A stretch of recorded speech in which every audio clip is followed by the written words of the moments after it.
नमस्कार। आकाशवाणी से प्रस्तुत है समाचार प्रभात।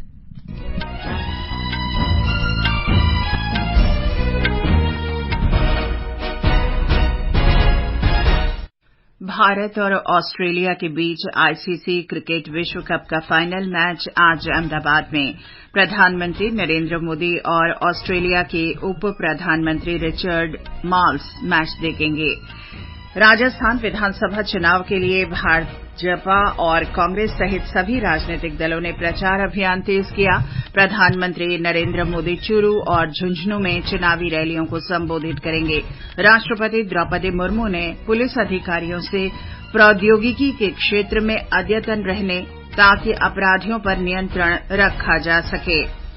और नई दिल्ली के प्रगति मैदान में 42वां अंतर्राष्ट्रीय व्यापार मेला आज से लोगों के लिए खुला।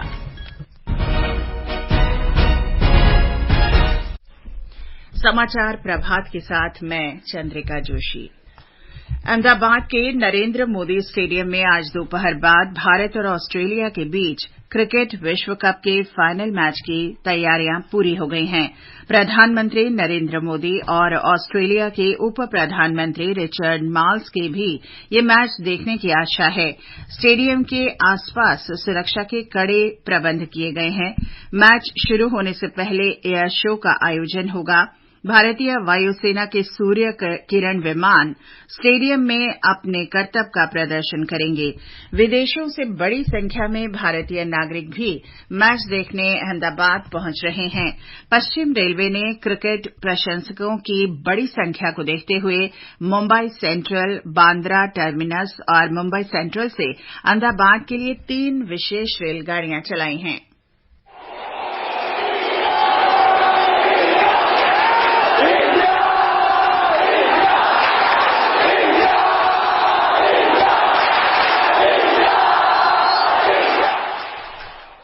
रक्षा मंत्री राजनाथ सिंह कल नई दिल्ली में ऑस्ट्रेलिया के उप प्रधानमंत्री और रक्षा मंत्री रिचर्ड मार्ल्स के साथ 2+2 मंत्री स्तरीय वार्ता करेंगे। विदेश मंत्री डॉक्टर एस जयशंकर और ऑस्ट्रेलिया के विदेश मंत्री पेनी वांग भी इस बैठक में उपस्थित रहेंगी। दोनों देशों के इस संवाद और रक्षा मंत्रियों की द्विपक्षीय बैठक के दौरान परस्पर हित के विभिन्न मुद्दों पर बातचीत होने की आशा है। दोनों देशों के बीच पहली 2+2 मंत्री स्तरीय बातचीत सितंबर 2021 में नई दिल्ली में हुई थी। राजस्थान में विधानसभा चुनाव के लिए भारतीय जनता पार्टी और कांग्रेस सहित सभी राजनीतिक दलों ने प्रचार कार्य तेज कर दिया है। भारतीय जनता पार्टी के वरिष्ठ नेता और प्रधानमंत्री नरेंद्र मोदी आज चुरू के तारानगर और झुंझुनू में चुनावी सभाएं करेंगे। भाजपा नेता और रक्षा मंत्री राजनाथ सिंह कोटपूतली और शाहपुरा में रैलियों को संबोधित करेंगे। पूर्व मुख्यमंत्री वसुंधरा राजे बीकानेर, हनुमानगढ़ और श्रीगंगानगर में सभाएं करेंगी। इसके अलावा भाजपा के कई केंद्रीय नेता, भाजपा शासित प्रदेशों के मुख्यमंत्री और राज्य के वरिष्ठ नेता विभिन्न स्थानों पर पार्टी उम्मीदवारों के पक्ष में प्रचार करेंगे। कांग्रेस के वरिष्ठ नेता राहुल गांधी आज बूंदी और दौसा में चुनाव रैलियों को संबोधित करेंगे। इसके अलावा मुख्यमंत्री अशोक गहलोत, सचिन पायलट और सुखजिंदर सिंह रंधावा भी कई स्थानों पर पार्टी प्रत्याशियों के लिए जनसभाएं करेंगे। बहुजन समाज पार्टी प्रमुख मायावती और राष्ट्रीय लोकतांत्रिक पार्टी प्रमुख हनुमान बेनीवाल का भी कई स्थानों पर चुनावी रैलियां करने का कार्यक्रम है। हमारे संवाददाता ने बताया है कि क्यूआर कोड वाली मतदाता पर्चियों और मतदाता मार्गदर्शिका पुस्तिकाओं का वितरण शुरू हो गया है। 25 नवंबर को होने वाले मतदान के लिए पहली बार फोटोयुक्त पर्ची की जगह क्यूआर कोड वाली पर्ची दी जा रही है। इन पर्ची के माध्यम से मतदाता अपने मतदान केंद्र का क्रमांक, राज्य और जिले का हेल्पलाइन नंबर जैसी महत्वपूर्ण जानकारियां प्राप्त कर सकेंगे। राज्य में बीएलओ के माध्यम से प्रत्येक परिवार तक ये पर्चियां और वोटर गाइड का वितरण कल तक सुनिश्चित कराया जाएगा। इसमें मतदाता सूची में अपना नाम खोजने, मतदान के लिए साथ ले जाने वाले परिचय पत्र, मतदान की प्रक्रिया की जानकारी दी गई है। इन नवाचारों से न केवल मतदाताओं को सुविधा होगी बल्कि इससे राज्य में मतदान प्रतिशत बढ़ाने में भी मदद मिलेगी। जितेंद्र द्विवेदी, आकाशवाणी समाचार, जयपुर। तेलंगाना में विधानसभा के 119 निर्वाचन क्षेत्रों में से 40 से अधिक निर्वाचन क्षेत्रों में अतिरिक्त बैलेट यूनिट की जरूरत है और चुनाव अधिकारी इसकी व्यवस्था कर रहे हैं। एक report. Electronic voting machine EVM में नोटा विकल्प के साथ 16 उम्मीदवारों के नाम शामिल किए जा सकते हैं। मुख्य चुनाव अधिकारी कार्यालय ने बताया है कि अतिरिक्त बैलेट यूनिट 40 से अधिक निर्वाचन क्षेत्रों में पहले ही भेजी जा चुकी हैं और 22 नवंबर तक मशीनों के लिए दूसरे स्तर का देखरेख कार्य पूरा करने की सलाह दी गई है। इस बीच उम्मीदवारों और राजनीतिक दलों को जिला और निर्वाचन क्षेत्र स्तर पर सुविधा पोर्टल के माध्यम से 22,000 अनुमति पत्र दिए गए हैं।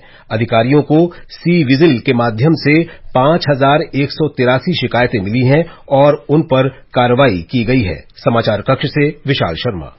भारतीय जनता पार्टी के वरिष्ठ नेता अमित शाह ने कल तेलंगाना में पार्टी का चुनावी घोषणा पत्र जारी किया। उन्होंने कहा कि भाजपा ने लोगों से किए प्रत्येक वायदे को पूरा किया है और आगे भी पार्टी हर वायदे को लागू करेगी। श्री अमित शाह ने कहा कि अलग तेलंगाना राज्य बनने के बाद उसने कोई उपलब्धि हासिल नहीं की। उन्होंने लोगों को भरोसा दिलाया कि ये घोषणा पत्र नरेंद्र मोदी की गारंटी है। उन्होंने कहा कि सरप्लस रहने वाला तेलंगाना राज्य भारत राष्ट्र समिति प्रमुख के भ्रष्टाचार के कारण कर्ज में डूब गया। टीआरएस के भ्रष्टाचार तेलंगाना की जनता जल्द उखाड़ कर फेंक देने वाली है। केंद्र की मोदी सरकार ने नालगोंडा नगरपालिका को स्मार्ट सिटी योजना के तहत 400 करोड़ रुपया दिया, कोई काम नहीं हुआ। ये समाचार आकाशवाणी से प्रसारित किए जा रहे हैं। समाचार प्रभात में आपका फिर स्वागत है। राष्ट्रपति द्रौपदी मुर्मू ने कहा है कि आर्थिक और सामाजिक विकास के लिए कानून व्यवस्था का मजबूत होना आवश्यक है। कल राष्ट्रपति भवन में 2022 बैच के भारतीय पुलिस सेवा परिवीक्षाधीन अधिकारियों को संबोधित करते हुए राष्ट्रपति ने कहा कि विश्व, राष्ट्रीय और स्थानीय स्तर पर ये देखा गया है कि उद्यमी वहीं निवेश करना चाहते हैं जहां कानून व्यवस्था मजबूत हो। राष्ट्रपति ने कहा कि किसी भी क्षेत्र के बहुआयामी विकास में पुलिस विभाग की केंद्रीय भूमिका है। उन्होंने कहा कि पुलिस बलों के सामने साइबर अपराध, वामपंथी उग्रवाद और आतंकवाद जैसी कई चुनौतियां हैं। राष्ट्रपति ने कहा कि अपराधियों के आर्टिफिशियल इंटेलिजेंस के इस्तेमाल से डीप फेक जैसी समस्याएं सामने आ रही हैं। इसलिए पुलिस अधिकारियों को प्रौद्योगिकी के क्षेत्र में अद्यतन रहना होगा और अपराधियों को नियंत्रण में रखना होगा। इलेक्ट्रॉनिक और सूचना प्रौद्योगिकी मंत्री अश्विनी वैष्णव ने घोषणा की है कि उत्पादन से संबद्ध प्रोत्साहन योजना पीएलआई के दूसरे चरण के अंतर्गत सूचना प्रौद्योगिकी हार्डवेयर सेक्टर की 27 कंपनियों द्वारा लगभग 3,000 करोड़ रुपए का निवेश किया जाएगा। नई दिल्ली में संवाददाताओं को इसकी जानकारी देते हुए श्री अश्विनी वैष्णव ने कहा कि इन कंपनियों में से 23 कंपनियां सर्वर, लैपटॉप्स और टैबलेट उत्पादन का काम शीघ्र ही शुरू कर देंगी। शेष कंपनियां उत्पादन कार्य अगले 90 दिन के भीतर शुरू करेंगी। इस महत्वपूर्ण सफलता की सराहना करते हुए उन्होंने कहा कि इससे करीब 2 लाख रोजगार के अवसर उपलब्ध होंगे। दिल्ली के प्रगति मैदान में चल रहा 42वां अंतर्राष्ट्रीय व्यापार मेला आज से सभी लोगों के लिए खुल जाएगा। 27 नवंबर तक मेले को देखा जा सकता है। इस बार व्यापार मेले का मुख्य विषय वसुधैव कुटुंबकम पर आधारित है, जिसमें 13 देशों के प्रतिनिधि अपने उत्पादों को प्रदर्शित कर रहे हैं। एक रिपोर्ट। इस बार व्यापार मेले में बिहार और केरल को पार्टनर स्टेट बनाया गया है। दिल्ली, जम्मू एंड कश्मीर, झारखंड, महाराष्ट्र और उत्तर प्रदेश मेले के फोकस राज्य हैं। भारत के अलावा अफगानिस्तान, बांग्लादेश, ओमान, मिस्र, नेपाल, थाईलैंड जैसे 13 अन्य देशों के लगभग 3,500 शिल्पकार अपने उत्पादों का मेले में प्रदर्शन कर रहे हैं। मेले में सबसे ज्यादा आकर्षण का केंद्र सरस आजीविका मेला, खादी इंडिया और जीआई मंडप हैं। वयस्कों के लिए मेले की टिकट 80 रुपए और बच्चों के लिए 40 रुपए निर्धारित की गई है। वहीं छुट्टी वाले दिनों में यह दाम वयस्कों के लिए 150 रुपए और बच्चों के लिए 60 रुपए रखा गया है। बुजुर्गों और दिव्यांगजनों के लिए मेले में प्रवेश निःशुल्क है। रही सुगंध रिहान, आकाशवाणी समाचार, दिल्ली। बिहार में छठ पूजा में श्रद्धालु आज अस्ताचलगामी सूर्य को पहला अर्घ्य देंगे। वे नदियों, पोखरों और तालाबों पर भगवान सूर्य की आराधना करेंगे। छठ घाट पर बड़ी संख्या में लोग और व्रती छठ को समर्पित लोक और पारंपरिक गीत गाते हुए एकत्रित किए जाएंगे। छठ पूजा कल सुबह सूर्य को अर्घ्य के साथ संपन्न होगी। ब्यौरा हमारे संवाददाता से। बिहार में आज सांझ अर्घ्य को लेकर सारी तैयारियां पूरी कर ली गई हैं। राज्य भर में विभिन्न नदी घाटों पर लोगों की उमड़ने वाली भीड़ को देखते हुए बड़ी संख्या में पुलिस बलों को तैनात किया गया है।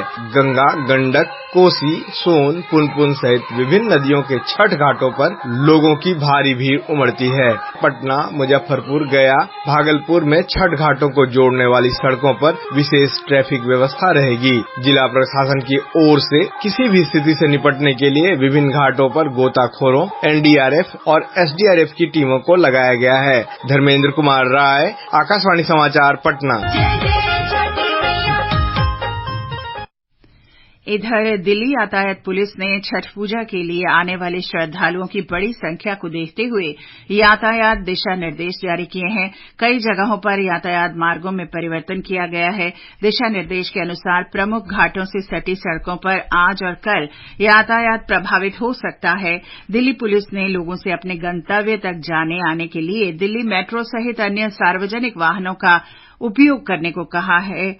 पुलिस ने निजी वाहन चालकों से आउटर रिंग रोड, पुराने वजीराबाद पुल से आईटीओ, विकास मार्ग, पुश्ता रोड, कालिंदी कुंज पुल, जीटीके रोड, रोहतक रोड, पंखा road, Najafgarh road, MB road और मां आनंदमयी मार्ग का प्रयोग न करने की अपील की है। ये समाचार हमारी वेबसाइट newsonair.gov.in/hindi पर भी उपलब्ध हैं।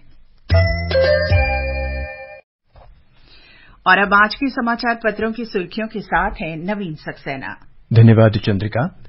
अहमदाबाद में आज होने वाले विश्व कप क्रिकेट से पहले अखबारों की सुर्खियों में भरपूर उत्साह झलक रहा है। जनसत्ता ने 3 शब्द में शीर्षक दिया है, आज आर पार। दैनिक भास्कर का शीर्षक मात्र 2 शब्द में है, विजयी भव। दैनिक जागरण ने लिखा है, शुभ 11। अमर उजाला ने भी 3 ही शब्द का शीर्षक दिया है, लहरा दो तिरंगा। नवभारत टाइम्स के शब्द हैं, विश्व विजयी भव और पहला पूरा पन्ना सिर्फ क्रिकेट को समर्पित है। कुछ अखबारों ने स्टेडियम और विश्व कप की सुंदर तस्वीरें दी हैं। देशबंधु लिखता है, शनिवार और रविवार को अहमदाबाद हवाई अड्डे पर कुल मिलाकर 100 से ज्यादा चार्टर्ड प्लेन उतरेंगे। मैच से पहले एयर शो का जिक्र भी अखबारों में है। विधानसभा चुनावों की गहमागहमी का जिक्र लगभग सभी अखबारों ने मुखपृष्ठ पर दिया है। कुछ अखबारों ने छठ पूजा के अवसर पर राष्ट्रपति द्रौपदी मुर्मू की बधाई पहले पन्ने पर दी है। आज अस्ताचलगामी सूर्य को अर्घ्य दिया जाएगा। दिल्ली सहित कुछ शहरों की हवा में मामूली सुधार, लिखता है जनसत्ता। पत्र ने लिखा है, अब भी हवा की गुणवत्ता बहुत खराब श्रेणी में। दैनिक ट्रिब्यून ने लिखा है, 4 चरण के प्रतिबंध हटे। उत्तरकाशी में सुरंग में फंसे श्रमिकों के लिए बचाव अभियान पर जनसत्ता ने लिखा है, इंदौर से उच्च क्षमता वाली मशीन मौके पर पहुंची, बाहर आने का बेसब्री से इंतजार। जनसत्ता कहता है, अटकी सांसें, धीरज खो रहे परिजन। राष्ट्रीय सहारा की बड़ी खबर है, डीप फेक ने डराया सरकार को, आईटी मंत्री बोले जल्द ही लेंगे कड़े फैसले। दैनिक ट्रिब्यून ने लिखा है, सरकार ने सोशल मीडिया मंचों को चेताया। संसद के 4 दिसंबर से शुरू हो रहे शीतकालीन सत्र के बारे में देशबंधु ने बॉक्स में लिखा है, चर्चा के लिए लंबित पड़े हैं 700 निजी विधेयक, कई विधेयक दंड प्रावधानों से जुड़े हैं। अमर उजाला ने लिखा है, बद्रीधाम धाम के कपाट शीतकाल के लिए बंद हुए। आज कई अखबारों ने चैट जीपीटी में बड़े बदलाव की खबर के साथ भारतीय मूल की मीरा मूर्ति के नए सीईओ का पद संभालने को अहमियत दी है। और अंत में मुख्य समाचार एक बार फिर। भारत और ऑस्ट्रेलिया के बीच आईसीसी क्रिकेट विश्व कप का फाइनल मैच आज अहमदाबाद में प्रधानमंत्री मोदी और ऑस्ट्रेलिया के उप प्रधानमंत्री माल्स मैच देखेंगे। राजस्थान विधानसभा चुनाव के लिए भाजपा और कांग्रेस सहित सभी राजनीतिक दलों ने प्रचार अभियान तेज किया। प्रधानमंत्री मोदी चूरू और झुंझुनू में चुनावी रैलियों को संबोधित करेंगे। राष्ट्रपति द्रौपदी मुर्मू ने पुलिस अधिकारियों से कहा, प्रौद्योगिकी के क्षेत्र में अद्यतन रहें ताकि अपराधियों पर नियंत्रण रखा जा सके। और नई दिल्ली के प्रगति मैदान में 42वां अंतर्राष्ट्रीय व्यापार मेला आज से लोगों के लिए खुला। इसके साथ ही समाचार प्रभात का ये अंक समाप्त हुआ। नमस्कार।